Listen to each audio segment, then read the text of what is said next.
Donald Trump's diehard supporters show no signs of straying.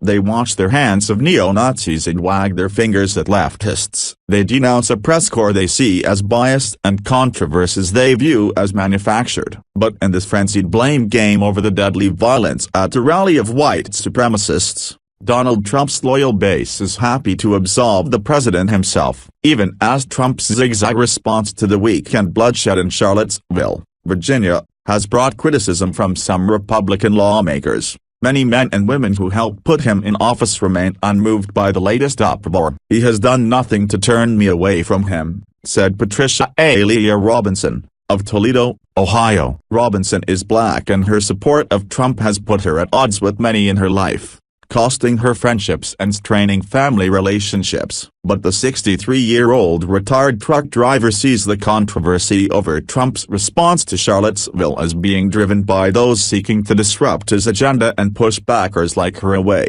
She said she knows he pays no deference to racists and feels he is the only president who has ever spoken directly to blacks. She admires his refusal to sugarcoat his beliefs. 300 miles south in Charleston, West Virginia, shopping mall, Joy Sash took a moment to ponder Trump after buying a dress Wednesday to wear to the funeral for her husband of 33 years, who died of pancreatic cancer. The 71-year-old woman summoned nothing but support for the political novice who led her to ditch her lifelong support of Democrats. She recalled sitting up all election night to watch Trump clinch the win, and said nothing since made her reconsider her vote. "Let the president do his job instead of trying to take him out every time you turn around," as she implored. She didn't follow the back and forth over Trump's statements on Charlottesville but saw no reason to question him. "I believe in Donald Trump, I really do. I believe that if they would just give this man a chance, the economy, everything will start going better." Though images of Nazi flags and men carrying torches sickened many Americans,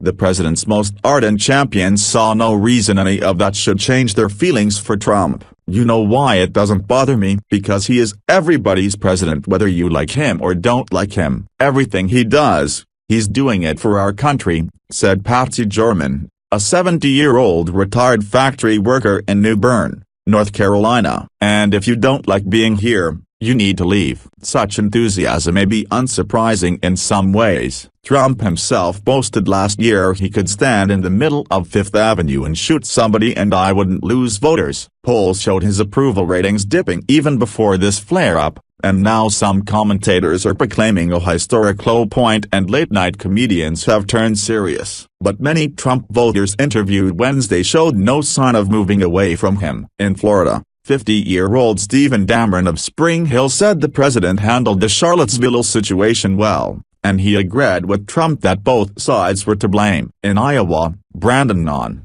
35, of Waukee said that while he wished the president was more careful with his tweets or in his criticism of fellow Republicans, his vote was driven by economic issues, and he has been happy with Trump's performance. And in Pennsylvania, 46-year-old substitute teacher Julie Horrell of Mohorsville said, "I am sticking by the president. It's early in his term yet. He needs to get the time to dig in his feet." Julie Brown, a 42-year-old real estate agent in Gilbert, Arizona, accused the media of twisting Trump's statements on Charlottesville and said local officials did a bad job preparing for the protests. But she remains fully behind a president she sees as exactly the unpolished, authentic leader that the U.S. needs right now, and thinks of how her 4-year-old son will someday learn of this time. He's going to be reading in a textbook one day about the good and the bad that this president is going to do, she said, "But I hope and I believe it's going to be more good."